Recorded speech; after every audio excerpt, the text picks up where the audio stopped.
Hello student, आज આપણે ધોરણ 12 કેમિસ્ટ્રી ચેપ્ટર નંબર 1 ઘન અવસ્થામાં સંયોજનોનું અણુસૂત્ર નક્કી કરવાની રીતો ભણીશું। અહીંયા આપણે આગળના લેક્ચરમાં ભણી ગયા છે કે જ્યારે તમે સમવૃત્ત સંકુલ રચના બનાવો છો તેની અંદર જ્યારે સીસીપી અને એચસીપી મતલબ કે ક્યુબિક ક્લોઝ પેકિંગ રચના અને હેક્ઝાગોનલ ક્લોઝ પેકિંગ રચના જ્યારે બનાવો છો ત્યારે એનામાં તમને બે પ્રકારના છિદ્રો મળ્યા હતા। એક હતો અષ્ટફલકીય છિદ્ર અને બીજું હતું સમચતુષ્ફલકીય છિદ્ર। સમચતુષ્ફલકીય છિદ્ર જે આપણે કીધું હતું એ 4 પરમાણુઓ દ્વારા બનતું છિદ્ર છે, જ્યારે અષ્ટફલકીય છિદ્ર જે છે એ 6 પરમાણુઓ દ્વારા બનતું છિદ્ર છે જે 2 લેયરમાં બને છે। અને એનામાં આપણે એક સંબંધ મેળવ્યો હતો, એ સંબંધ હતો કે જો અષ્ટફલકીયની વેલ્યુ n હોય તો સમચતુષ્ફલકીયની વેલ્યુ 2n હશે, જ્યાં n બરાબર જ તમે કહી શકો છો કે સ્ફટિક બનાવવાના જે પરમાણુઓ છે અથવા તો સ્ફટિકના ઘટક કણો, જે ઘટક કણો દ્વારા સ્ફટિક બને છે એની સંખ્યા અને અષ્ટફલકીય છિદ્રોની સંખ્યા એ બંનેની સંખ્યા કેવી હશે? એક સમાન હશે। એટલા માટે જ તમે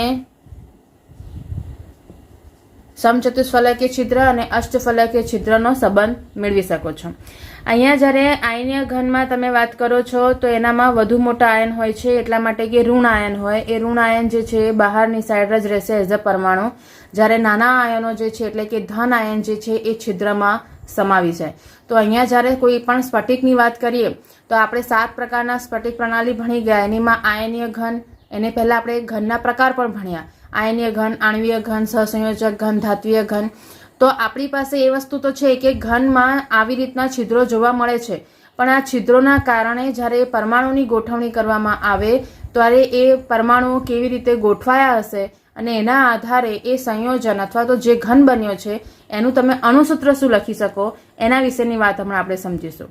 તો તમારી પાસે અણુસૂત્ર મેળવવા માટે અમુક પોઈન્ટ્સ તમારે ધ્યાન રાખવા પડે, જેમ કે પહેલા 2 પોઈન્ટ્સ તો મેં તમને અહીંયા કહી દીધા કે અષ્ટફલકીય છિદ્ર જે છે એ જ ઘટક કણો અથવા તો સ્ફટિક બનાવતા તત્વો અથવા પરમાણુ અથવા તો આયનની સંખ્યા જેટલા જ હશે, જ્યારે સમચતુષ્ફલકીય છિદ્રો એના કરતાં બમણા હશે। એના ઉપરાંત તમે હમણાં આપણે આગળના લેક્ચરમાં ભણી ગયા કે જ્યારે ખૂણા ઉપરના પરમાણુઓનું ભાગીદારી આવે ત્યારે એ ખૂણા પરના જે ઘટક કણ છે એની ભાગીદારી જો કન્સિડર કરશો તો એ કેટલી થઈ જશે? 1 અષ્ટમાંશ જેટલી, અને એના આધારે 8 ગુણ્યા 1 અષ્ટમાંશ કરીને આપણે 1 પરમાણુ લાવ્યા હતા। એવી રીતે જ્યારે કોઈ પણ ફલક ઉપર પરમાણુ હોય તો એ ફલક પરના ઘટક કણની જ્યારે ભાગીદારી કન્સિડર કરશો તો 6 બાજુઓ અને 2 ની ભાગીદારી મતલબ 3 પરમાણુ તમને મળતા હતા। આ જ્યારે પરમાણુના આધારે તમને ટોટલ એનામાં એડ કરવાના સવાલ પૂછાય ત્યારે તમારે એનામાં ધ્યાન રાખવું છે। અને છેલ્લું હતું કે કેન્દ્રમાં ફક્ત એક જ પરમાણુ હોય, એટલે જ્યારે કેન્દ્રમાં આપેલ કોઈ પણ પરમાણુની વાત કરી હોય ને તમને પછી એનું અણુસૂત્ર પૂછે તો ધ્યાન રાખવાનું કે કેન્દ્રમાં તો એક જ પરમાણુ છે તો એની સંખ્યા એક જ આવશે, એક કરતાં વધે નહીં, બરાબર છે। હવે આપણે એના ઉદાહરણો સમજી લઈએ। તો એનામાં તમારી પાસે કોયડા નંબર 1.1,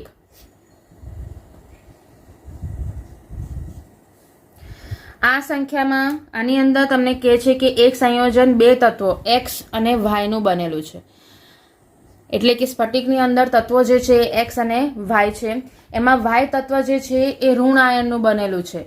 હવે હમણાં જેમ આપણે કહી દીધું કે જ્યારે ધન આયન અને ઋણ આયનની વાત કરે તો એ ઋણ આયનો જે છે એ પરમાણુ જ છે જે આખું સ્ફટિક બનાવશે અને ધન આયન જે છે એ છિદ્રોમાં સમાઈ જાય। તો જ્યારે y ને તમે ઋણ આયન કીધું હોય તો એનો મતલબ છે કે y જે છે એ સ્ફટિક બનાવશે।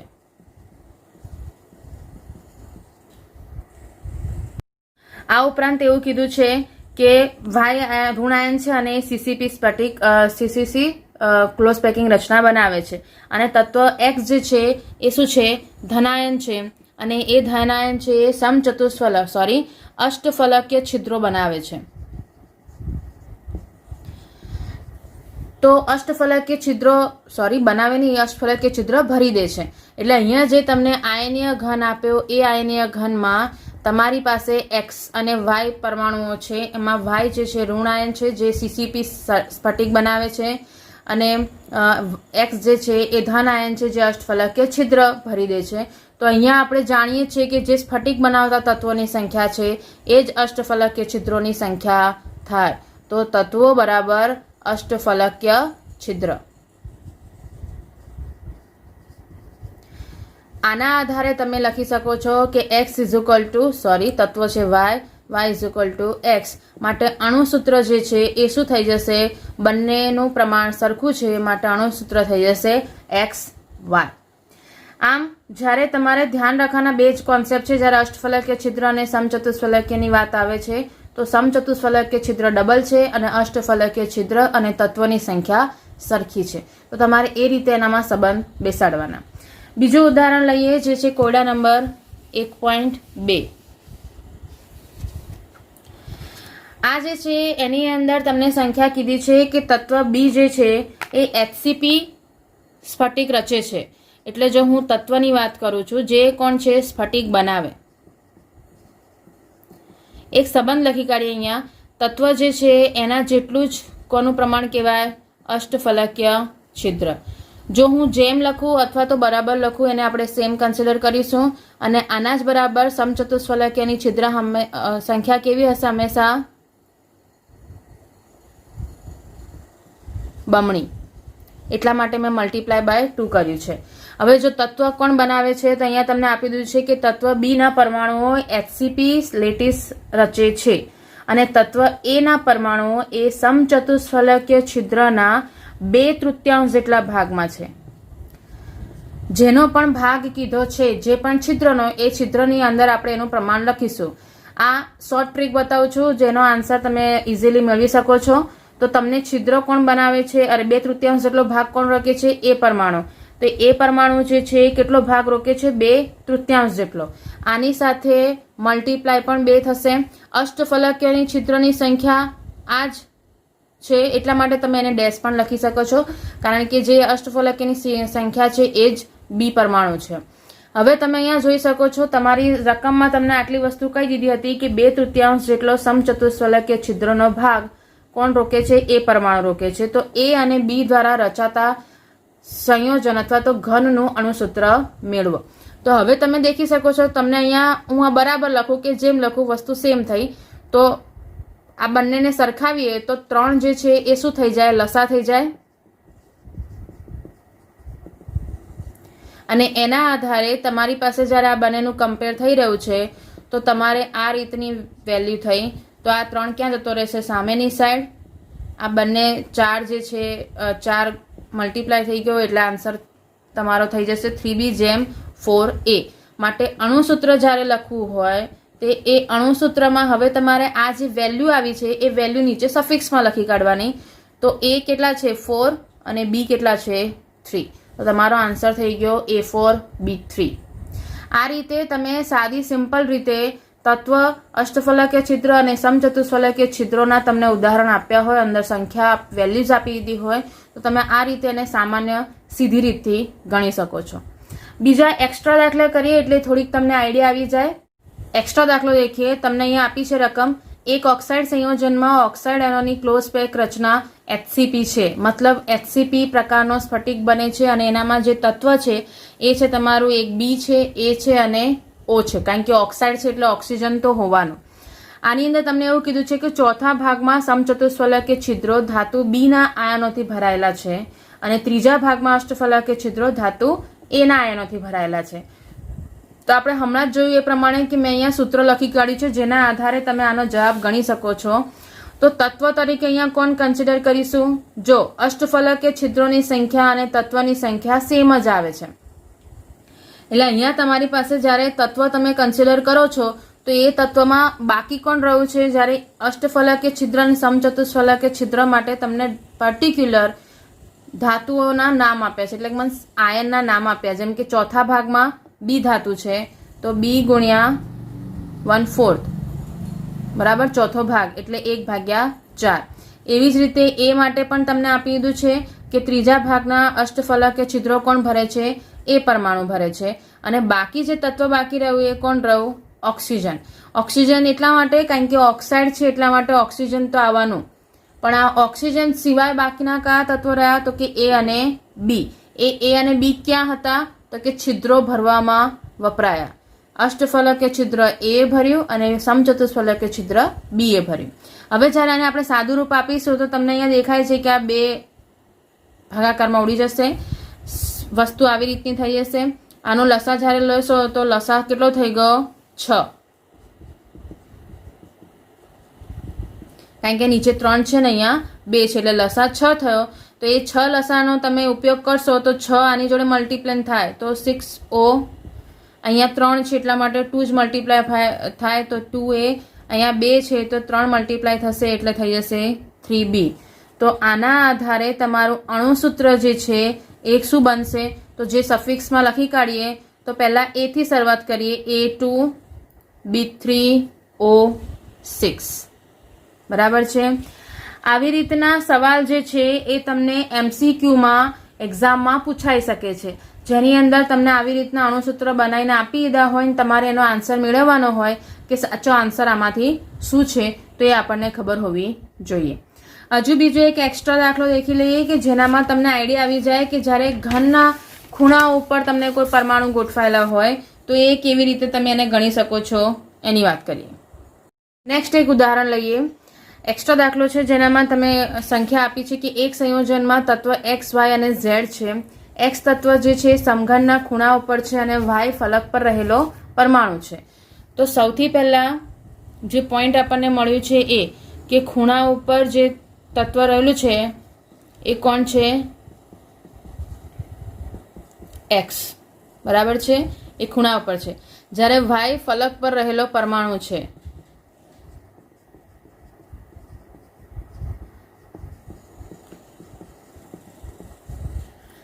z જે છે એ કેન્દ્રમાં રહેલો છે.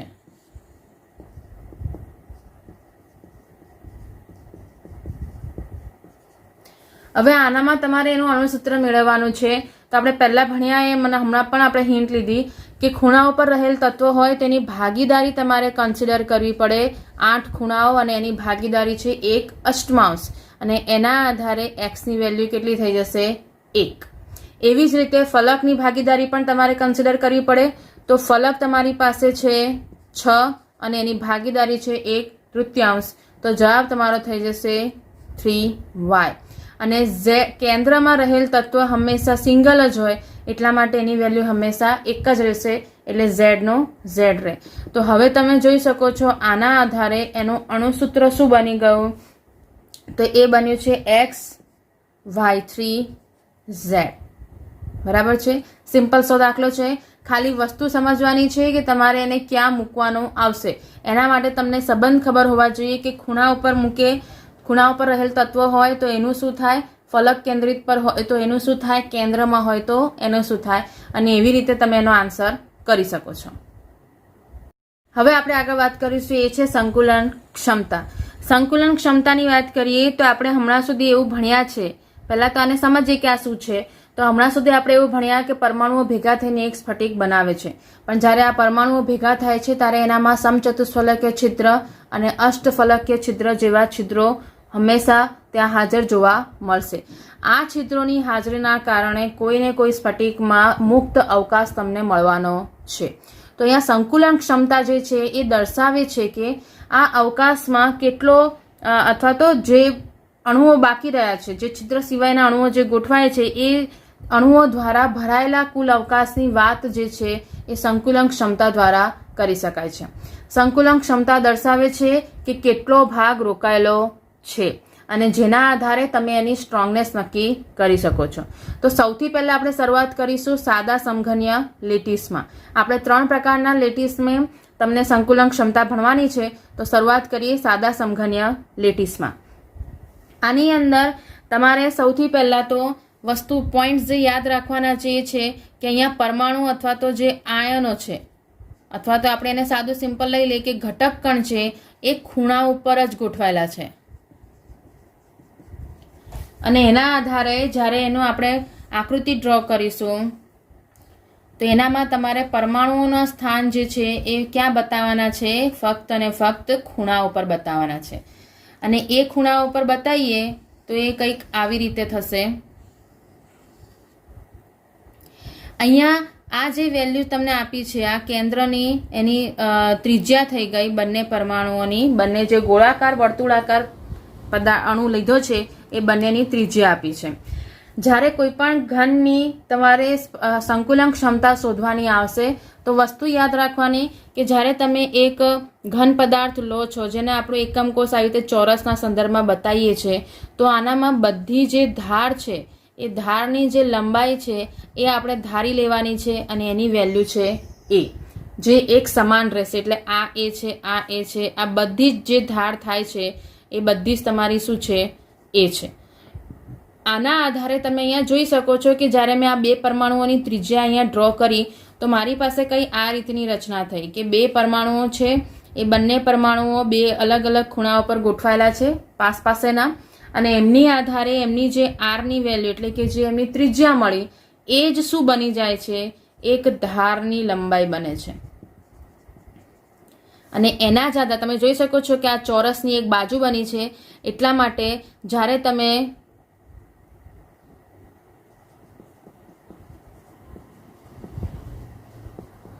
ત્રિજ્યાના સંદર્ભમાં એની વેલ્યુ લખશો તો એ તમને મળશે a = 2r પર્ટિક્યુલર આ સાદા સમઘનીય લેટીસમાં. આના આધારે કોઈ પણ એક સમઘન જે ચોરસ પદાર્થ છે એનું જો તમે કદ શોધો, આપણે લખીએ એકમ કોષનું કદ, તો લંબાઈ, ઊંચાઈ, પહોળાઈના આધારે એ વેલ્યુ આવશે a³.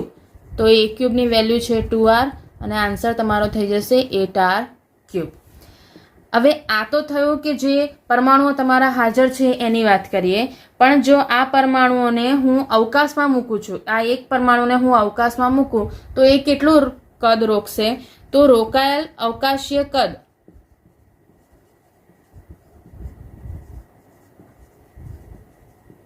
એ કેટલું થશે 4/3πr³. આ જે વેલ્યુ છે એ કોઈ પણ વર્તુળાકાર પદાર્થને જ્યારે અવકાશમાં મૂકો છો તો એના દ્વારા રોકાયેલું કદ છે, એટલે આ વેલ્યુ ફિક્સ આવે. આની સાથે મલ્ટીપ્લાય શું થશે, એના પરમાણુઓની સંખ્યા. તો અહીંયા સાદા સમઘનીય લેટીસમાં પરમાણુઓની સંખ્યા કેટલી છે, ફક્ત એક જ છે, બરાબર છે. એટલે જ્યારે તમે આની સાથે મલ્ટીપ્લાય કરશો તો આ પરમાણુઓની સંખ્યા કેટલી આવી ગઈ, 1. એટલા માટે ગુણાકારમાં એક જ આવશે અને જવાબ તમારો થઈ જશે 4/3πr³. હવે જે વસ્તુ છે એ છે એની પેકિંગ ક્ષમતાની. પેકિંગ ક્ષમતા આ ખરેખર આપણે જે મેન ગણીએ છીએ સંકુલન ક્ષમતા, એ જ એને પેકિંગ ક્ષમતા પણ કહેવાય.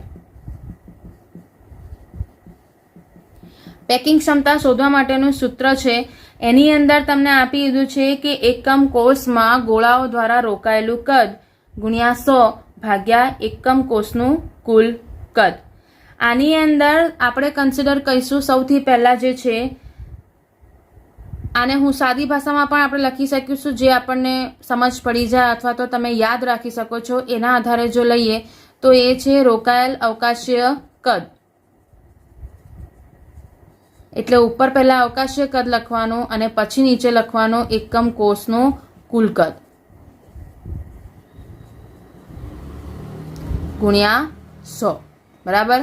તો રોકાયેલ અવકાશીય કદ તમને દેખાય જ છે 4/3πr³ છેદમાં એકમ કોષનું કુલ કદ મતલબ શું થઈ જશે 8r³ ગુણ્યા 100.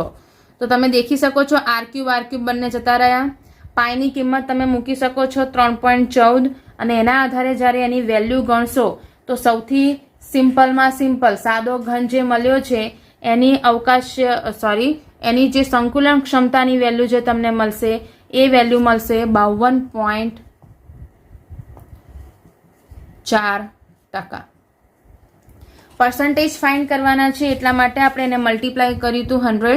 તમે એના પર્સન્ટેજ અહીં લખી શકો છો, નહીં તો છેલ્લે આન્સરમાં લખી કાઢવાના. આ જે છે એ તમને સાદું સિમ્પલ એક સાદા સમઘનીય લેટીસની અથવા તો તમે કહી શકો છો કે જે સાદો સિમ્પલ ક્યુબિક હતો એની અંદર રહેલી સંકુલન ક્ષમતા આપણે શોધી. સંકુલન ક્ષમતા મતલબ પેકેજિંગ કેપેસિટી. તો અહીંયા તમને એની વેલ્યુ મળી છે 52.4%.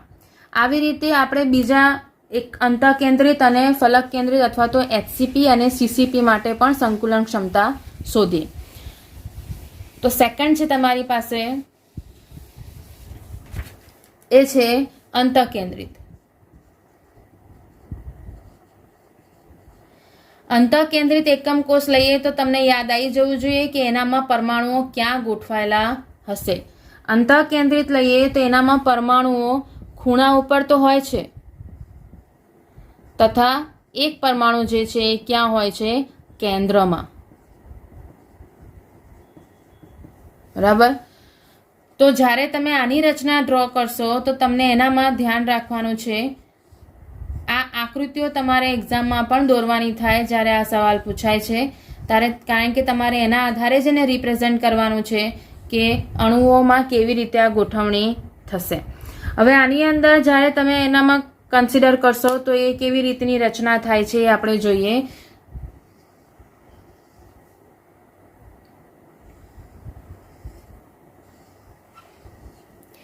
આ જે છે એ બે ખૂણા ઉપર રહેલા પરમાણુઓ મેં ડ્રો કર્યા અને આ વચ્ચે જે છે એ કેન્દ્રમાં રહેલ પરમાણુ છે. એટલે અહીંયા તમે જોઈ શકો છો કે મેં એવી રીતે રચના બતાવું છું કે જેનામાં પરમાણુઓ જે છે બે ખૂણા ઉપર છે અને એક સેન્ટરમાં છે. તો જ્યારે તમે તમારે સંકુલન ક્ષમતા ગણવાની હોય તો આવી રીતના તમારે ત્રણ પરમાણુઓ જે છે એકબીજા સાથે લાઇનમાં આવે છે એના આધારે તમારે એને ગણવાનું થશે. હવે જેમ હમણાં આપણે આરની વેલ્યુ કન્સિડર કરી હતી એવી રીતે જ તમારે આરની વેલ્યુ કન્સિડર કરવાની છે. તો તમે અહીંયા જોઈ શકો છો કે જે ત્રિજ્યા છે એ ત્રિજ્યા અહીંયા બની, આ આખી બની અને આ આખી બની. અહીંયા મેં જે આ લાઇન બનાવી છે એનામાં તમે વેલ્યુ કન્સિડર કરો તો એ કંઈ આ રીતની રચના થઈ. ત્રણ જે છે એ ત્રણે ત્રણ જોડાયા છે. અહીંયા આની ત્રિજ્યા લીધી તો એ વેલ્યુ કેટલી થઈ ગઈ? આર. આ આખો વ્યાસ લેવાયો તો એની વેલ્યુ કેટલી થઈ? 2r. અને આનો અડધો લેવાય ત્રિજ્યા એટલે થઈ r. તમે ટોટલ કરી શકો છો આ વેલ્યુ કેટલી થઈ ગઈ? 4r. આમ એ જે ખરેખર મળશે, કારણ કે અહીંયા પણ તમે વાત એ રીતે જ કરવાની છે કે અહીંયા ધારની લંબાઈ બધી કેટલી છે? a. પણ હવે વસ્તુ જુઓ કે અહીંયા જે છે વચ્ચે જે લાઈન બનાવી છે આપણે એ ધારમાં આવતું નથી. તો તમારે આની કેલ્ક્યુલેશન કેવી રીતે કરવાની? હવે આની કેલ્ક્યુલેશન કરવા માટે આપણે એક વસ્તુ જોઈએ કે અહીંયા તમારી પાસે આ એક ત્રિકોણ બન્યો છે. આ એક ધારની વેલ્યુ મારી પાસે છે, એ વેલ્યુ મેં કેટલી શોધી? 4r. અહીંયા મારી પાસે એની વેલ્યુ છે, એ જે છે એ શું છે? અહીંયા તમારો જે સાદી રીતે દેખવા જાવ તો ધાર છે, પણ એ ધાર અહીંયા સુધી ના લઈ શકાય, તમારે લેવી પડે આખી. તો આ ધારને જોઈન્ટ કરતા માટે હું અહીંયા આવી રીતે એક ત્રિકોણ કમ્પ્લીટ કરી શકું છું, કારણ કે મેં મારી પાસે એક જ વેલ્યુ છે 4r, પણ એની સામેની મારી પાસે કોઈ વેલ્યુ નથી. આ એક વેલ્યુ જે છે એક બાજુની મળી ગઈ એ છે a, પણ આ નીચે જે મેં ત્રિકોણ પૂરો કરવા માટે ડ્રો કર્યું છે એની વેલ્યુ મારી પાસે નથી. તો એને આપણે કમ્પ્લીટ કરીએ. એ કમ્પ્લીટ કરવા માટે તમે જોઈ શકો છો કે અહીંયા નીચે એક બીજો ત્રિકોણ બને છે આ રીતનો, અને એ ત્રિકોણમાં તમે જોઈ શકશો તમારી પાસે ત્યાં એ ત્રિકોણમાં તમને બે વેલ્યુ ઓલરેડી છે, તમારે ખાલી આ એકની જ વેલ્યુ શોધવાની થાય. તો સૌથી પહેલાં જો કન્સિડર તમે કરો તો તમને એક આ રીતનો ત્રિકોણ મળ્યો જેનામાં મારી પાસે બે ધાર છે. અમે નીચેના ત્રિકોણને અહીંયા કન્સિડર કર્યો છે. બે વેલ્યુ મારી પાસે છે પણ એક વેલ્યુ નથી, તો એ વેલ્યુને હું શું નામ આપી દઉં? b. આ ત્રિકોણને આપણે કન્સિડર કરીએ EF, એટલે કે DEF. આની જ ઉપર બીજો ત્રિકોણ છે, એ ત્રિકોણ તમારો આ રીતનો છે જેમાં આ વેલ્યુ a છે, પણ અહીંયાની વેલ્યુ તમારી પાસે શોધવાની છે, જેને હું શું કન્સિડર કરું? c. ભલે હું 4r કરું છું પણ એ 4r તમારી પાસે આખો છે, આટલો છે 4r, બરાબર છે. પણ મારે આ ત્રિકોણની લંબાઈ જ્યારે શોધવી હોય તો અહીંયા હું c શોધીશ અને પછી એનું કમ્પેરિઝન કરીશ 4r સાથે. તો હવે તમારી પાસે અહીંયા બે ત્રિકોણ થઈ ગયા d, અને અહીંયા એનું નામ આપી દઈએ આપણે a. તો હવે તમે જો તમારી પાસે અહીંયા બે ત્રિકોણ બન્યા. એનામાં સૌથી પહેલા ત્રિકોણની જો વાત કરીએ તો એ ત્રિકોણ છે DEF. આ ત્રિકોણમાં તમે જ્યારે કન્સિડર કરો છો તો તમારે અહીંયા પાયથાગોરસનો જે નિયમ લગાડવાનો, એ પાયથાગોરસના નિયમ પ્રમાણે જો કન્સિડર કરો છો તો b² = a² + h². કર્ણનો વર્ગ બરાબર સામેની બાજુનો વર્ગ પ્લસ પાસેની બાજુનો વર્ગ. તો અહીંયા સાદી સિમ્પલ લેવા જઈએ છીએ તો આ બંનેની વેલ્યુ મને ખબર હતી, એટલે b² = શું થઈ ગયું? 2a² થયો. ખાલી જો હું bની વેલ્યુ કન્સિડર કરું તો એ વેલ્યુ મને મળશે √2a. એનું વર્ગમૂળ થઈ ગયું એટલે જવાબ થઈ ગયો √2a. આ બીની વેલ્યુ મળી છે એનો ઉપયોગ હું ક્યાં કરીશ હવે આ ઉપરના ત્રિકોણમાં,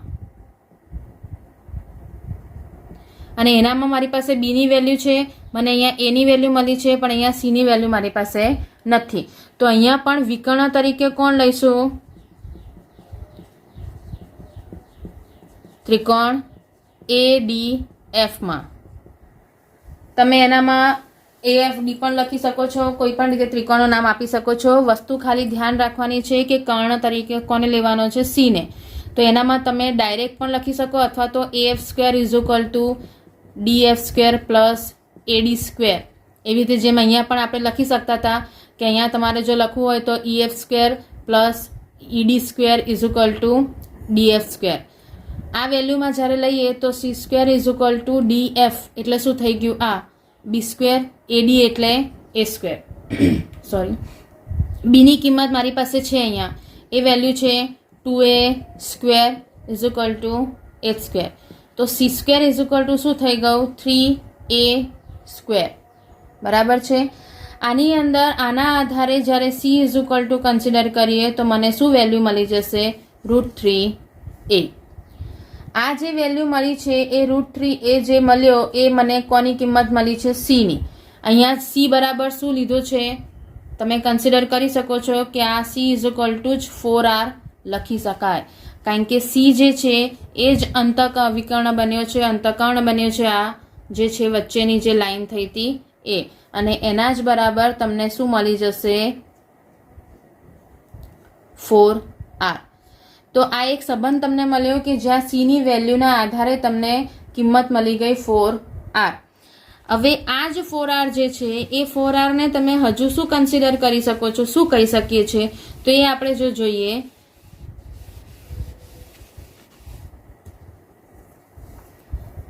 અહીંયા C જે છે, જે તમારો C = તમને શું મળી ગયું? √3A, અને એની જ વેલ્યુ બની ગઈ છે 4R. હવે જ્યારે તમારી પાસે આ રીતની કિંમત છે જેમાં તમે હવે સંબંધ કોનો લેવાનો છે? ખાલી આનો, કે √3A = 4R થયો, તો એની વેલ્યુ શું થઈ જશે? 4/√3 × R. આ જે છે એને જ આપણી જરૂર હતી. આપણને આના આધારે શું મળી જશે? જ્યારે સમઘનનું તમે કુલ કદ લેશો અથવા સમઘન એકમ કોષનું કુલ કદ લઈશું, એ શું હશે આપણી પાસે? A³. તો તમારી પાસે વેલ્યુ આવી જશે 4/√3 × R³. તો વેલ્યુ શું થઈ જશે? 4નો ઘન જ્યારે કાઢવા જાઓ છો તો એ 4નો ઘન તમારી પાસે કેટલો થઈ જશે?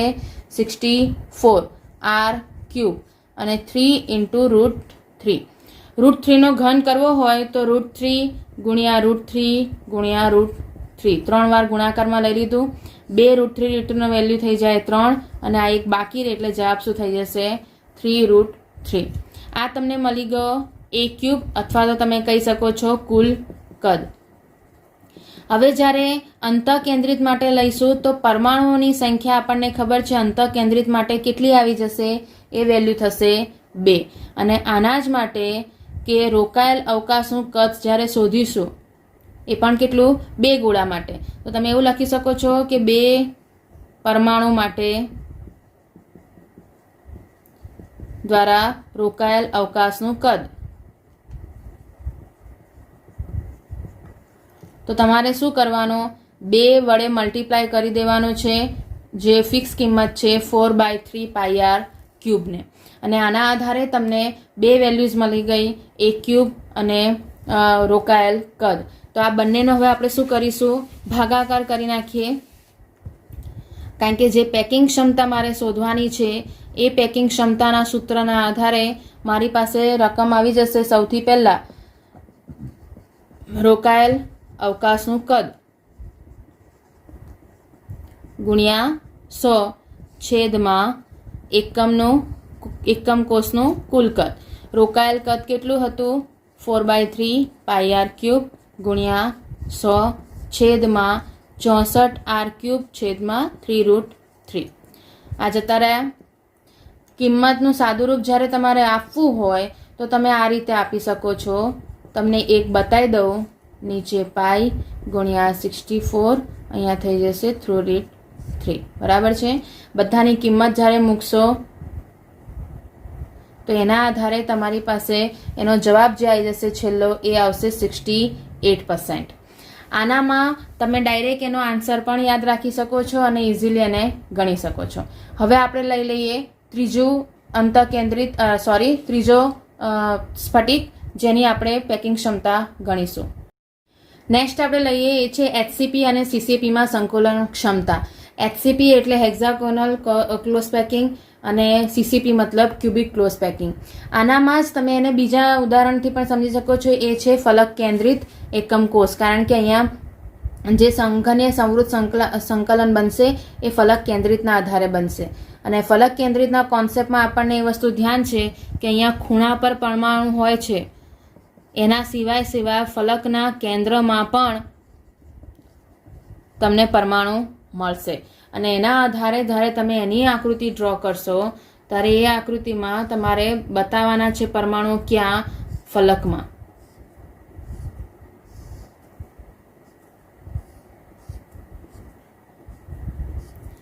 આવી રીતે આપણે એને કોષ બનાવી દીધો અને હવે તમારે એની અંદર ફલક પર પરમાણુઓ બતાવવાના છે. ફલક પર બતાવવા માટે તમારી પાસે આ રીતની રચના થઈ જશે. આનામાં તમારે 3 પરમાણુ બતાવ્યા છે. આ ફલકના સેન્ટરમાં છે અને આ 2 ખૂણા ઉપર બતાવેલા છે. અને એના આધારે તમારે 3 પરમાણુઓની ફરીથી લાઈન મળી ગઈ, જેવી રીતે તમને આગળ અંતઃકેન્દ્રિતમાં મળી હતી એ રીતે. અહીંયા પણ આપણે ત્રિકોણના નામ આપી શકીએ છીએ અને એ ત્રિકોણ બનશે A, B અને C પ્રકારનો. આ જે લાઈન મળી છે એ લાઈન ફરીથી તમારી પાસે જેવી રીતે C મળ્યો તો કર્ણ મળ્યો તો અહીંયા કર્ણ તરીકે આપણે લઈ શકીશું B, કારણ કે મારી પાસે અહીંયા બંને એની વેલ્યુ ખબર છે. એટલે કે જો હું આ રીતે કન્સિડર કરું તો મારો ત્રિકોણ કંઈ આ રીતે બન્યો છે A, B અને C, જેમાં મારી પાસે બીની વેલ્યુ મને ખબર નથી. આ બાજુની ધારની વેલ્યુ A છે અને આ બાજુના ધારની વેલ્યુ A છે. તો તમે આનામાં ત્રિકોણ ABCના આધારે આ જે બી જે કર્ણ બન્યો છે જેને આપણે જો કન્સિડર કરીએ ત્રિજ્યાના આધારે, તો ત્રિજ્યાના આધારે જ્યારે આ 3ના તમે ગણશો તો આપણે જે રીતે આગળ ગણ્યું હતું એ પ્રમાણે આની એક આર, આ આર અને આ આર, એટલે ટોટલ B = 4R તો થાય. આ ત્રિજ્યાના આધારે થયું છે. પણ જ્યારે ત્રિકોણમાં એની વેલ્યુ શોધીશું એ કર્ણના આધારે, તો તમે એનામાં કહી શકો છો કે ત્રિકોણ ABCમાં જે વિકર્ણોનો નિયમ પાયથાગોરસનો નિયમ જો લઈએ તો AC² = AB² + BC². તો AC = B², A² + A². તો B² = 2A² અને B = √2A. તો હવે તમે આ બંનેની કમ્પેર કરી શકો છો. B = 4R અને B = √2A. આ વેલ્યુ જો લેવા જઈએ તો અહીંયા તમારી પાસે B = √2A = 4R થાય. અને હવે આ જે આપણને સંબંધ મળ્યો એના ઉપરથી તમે A ની વેલ્યુ શોધી શકો છો. માટે A = 4/√2 × R. 2/√2 કરવું હોય એનો મતલબ કે આને જો હું ભાગ પાડું તો એ જવાબ તમારો કંઈ આવી રીતે થઈ જશે 2√2 × R. કારણ કે 2નો ભાગ પડે √2 × √2, તો એક √2 જતો રહ્યો અને બાકી રહી ગયો 2√2. એની વેલ્યુ મળી ગઈ. આના આધારે તમે સમઘનનું કુલ કદ શોધી શકો છો, સમઘન એકમ કોષનું કુલ કદ. અને એ કેટલું થઈ જશે A³. તો 2√2 × R નો ક્યુબ તમારે લેવાનો છે. 2નો ઘન તમે કરો છો તો એ થઈ જાય 2 × 2 × 2 અને એનો જ √2 નો ઘન કરવાનો, તો એ આવી રીતે થાય. તો આના બરાબર શું થઈ ગયું 8, આના બરાબર થયો 2 અને આ √2 બાકી રહ્યો એટલે 16√2. આવો આન્સર તમારો થાય. ભલે તમે કિંમત ડાયરેક્ટ યાદ રાખી શકો છો, પણ વેલ્યુઝ આપણને ખબર હોવી જોઈએ કે ક્યારે શું થાય છે તે. તો આ તમને મળી ગયું છે સમઘનના એકમ કોષનું કુલ કદ 16√2R³. આવી જ રીતે જ્યારે તમે હવે અવકાશમાં દેખશો કે અવકાશમાં રોકાયેલું કદ જો લેવું હોય તો સૌથી પહેલાં આપણે લેવાનું કે એચસીપી અને સીસીપીમાં રહેલા પરમાણુઓની સંખ્યા. એ પરમાણુની સંખ્યા અહીંયા કેટલી આવશે? 4. બરાબર છે. અને એટલા માટે 4 પરમાણુઓ દ્વારા રોકાયેલ અવકાશીય કદ લઈએ આપણે તો એ વેલ્યુ મને કેટલી મળશે? 4 ગુણ્યા 4/3 πr³. આ જે વેલ્યુ મળી છે ને એના આધારે તમે એની પેકિંગ ક્ષમતા ગણી શકશો. એમાં શું આવી જશે? પહેલા અવકાશીય કદ ગુણ્યા 100 છેદમાં કુલ કદ. તો અવકાશીય કદ થઈ ગયું 4 ગુણ્યા 4/3 πr³ ગુણ્યા 100 છેદમાં 16√2 r³ જતા રહ્યા અને એનો જવાબ આવી જશે 74%. આમ 3 આપણે લેટીસ જોયા. એ 3 લેટીસના આધારે તમે એ વસ્તુ મેળવી કે અહીંયા પેકિંગ ક્ષમતાના આધારે તમે જોઈ શકો છો. 3ની પેકિંગ ક્ષમતા જોઈ લીધી. એને જો આપણે એકવાર હજુ યાદ કરી લઈએ કે તમે કોની પેકિંગ ક્ષમતા કેટલી જોઈ તો આનામાં તમને મળશે સૌથી પહેલાં સાદો જે ઘન હતો એ સાદા ઘનની તમને મળી હતી 52.4%. પછી અંતઃકેન્દ્રિત જે હતું એ અંતઃકેન્દ્રિતની તમે મળશો એ આપણને કેટલી મળી ગઈ હતી? 68%. અને છેલ્લે એચસીપી અથવા તો સીસીપીની જે મળી એ આપણને કેટલી મળી? 74%. આ જે વસ્તુ બતાવે છે એનામાં તમે દેખી શકો છો કે આને અંતઃકેન્દ્રિતને એફસીસી પણ કહેવાય. એ આપણે પહેલાં ભણી ચૂક્યા હતા. એના આધારે કે અહીંયા જે પેકિંગ ક્ષમતા છે એ વધતી જાય છે. સાદા ઘનમાં જેમાં ખાલી ફક્ત ખૂણાઓ પર પરમાણુઓ છે એની 52.4% છે. અંતઃકેન્દ્રિત જેનામાં પરમાણુઓમાં ખૂણા ઉપર બી છે અને એક સેન્ટરમાં છે એની 68% છે.